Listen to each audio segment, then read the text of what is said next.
اور مومنو یہ نہ سمجھنا کہ یہ ظالم جو کام کر رہے ہیں اللہ ان سے بے خبر ہے. وہ ان کو اس دن تک مہلت دے رہا ہے جبکہ دہشت کے سبب آنکھیں پھٹی کی پھٹی رہ جائیں گی اور لوگ سر اٹھائے ہوئے میدان قیامت کی طرف دوڑ رہے ہوں گے. ان کی نگاہیں خود اپنی طرف لوٹ نہ سکیں گی اور ان کے دل مارے خوف کے ہوا ہو رہے ہوں گے. اور لوگوں کو اس دن سے آگاہ کر دو جب ان پر عذاب آ جائے گا. تب ظالم لوگ کہیں گے کہ اے ہمارے پروردگار ہمیں تھوڑی سی مہلت عطا کر تاکہ ہم تیری دعوت توحید قبول کریں اور تیرے پیغمبروں کے پیچھے چلیں.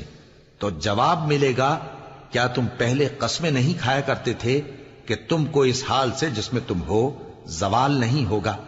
اور جو لوگ اپنے آپ پر ظلم کرتے تھے تم ان کے مکانوں میں رہتے تھے اور تم پر ظاہر ہو چکا تھا کہ ہم نے ان لوگوں کے ساتھ کس طرح کا معاملہ کیا تھا اور تمہارے سمجھانے کے لیے مثالیں بیان کر دی تھیں.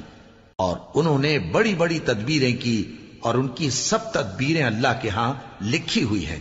گو وہ تدبیریں ایسی غضب کی تھیں کہ ان سے پہاڑ بھی ٹل جائیں. تو ایسا خیال نہ کرنا کہ اللہ نے جو اپنے پیغمبروں سے وعدہ کیا ہے وہ اس کے خلاف کرے گا. بے شک اللہ زبردست ہے، بدلہ لینے والا ہے. اور ہمارے بندے ایوب کو یاد کرو جب انہوں نے اپنے رب کو پکارا اور کہا کہ شیطان نے مجھ کو ایذا اور تکلیف دے رکھی ہے. ہم نے کہا کہ زمین پر لات مارو، دیکھو یہ چشمہ نکل آیا، نہانے کو ٹھنڈا پانی اور پینے کو بھی. اور ہم نے ان کو اہل و عیال اور ان کے ساتھ اتنے ہی اور بخشے. یہ ہماری طرف سے رحمت اور عقل والوں کے لیے نصیحت تھی.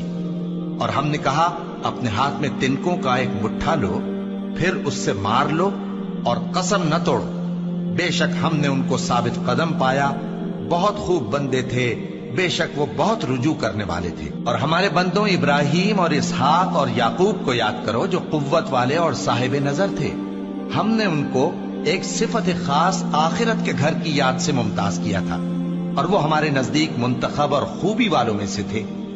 اور اسماعیل اور الیسع اور ذوالکفل کو یاد کرو اور یہ سب بھی خوبی والوں میں سے تھے.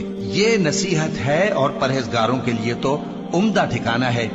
جب آسمان پھٹ جائے گا اور جب تارے جھڑ پڑیں گے اور جب سمندر ابل پڑیں گے اور جب قبریں اکھیڑ دی جائیں گی تب ہر شخص معلوم کر لے گا کہ اس نے آگے کیا بھیجا تھا اور پیچھے کیا چھوڑا. اے انسان تجھ کو اپنے رب کریم کے بارے میں کس چیز نے دھوکہ دیا؟ وہی تو ہے جس نے تجھے بنایا، پھر تیرے اعضاء کو درست کیا اور تیری قامت کو معتدل رکھا، جس صورت میں چاہا تجھے جوڑ دیا. مگر افسوس تم لوگ جزا کو جھٹلاتے ہو، حالانکہ تم پر نگہبان مقرر ہیں یعنی معزز کاتبین.